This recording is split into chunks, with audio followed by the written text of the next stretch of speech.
আল্লাহ কি বলেছেন, উলাইকা কাল আনআম, এরা গবাদি পশু, জীবজন্তুর মতো, জন্তু জানোয়ারের মতো। এর চেয়ে ভদ্র ভাষা আল্লাহ ব্যবহার করেননি কোরআনে, আমিও ব্যবহার করতে পারলাম না। আল্লাহ বলেছেন উলাইকা কাল আনআম, এরা হচ্ছে গবাদি পশুর মতো, জন্তু জানোয়ারের মতো। বাল হুম আদাল, বরং তার চাইতেও তারা নিকৃষ্ট।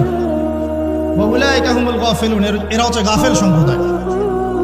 আমি এমন অনেক জায়গায় গিয়েছি এই মাহফিল, এই সিজনে, শুধু অডিয়েন্সের কথা চিন্তা করে আমি স্টেজ থেকে উঠে চলে যাইনি।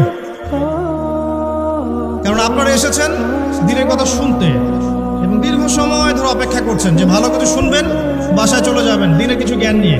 আমিও সে উদ্দেশ্যে এসেছি যে আসবো, একটা অ্যারেঞ্জমেন্ট আছে, দিনের কিছু কথা বলবো, আমারও দিনের হালাতের উপকার হবে, আপনাদেরও হবে।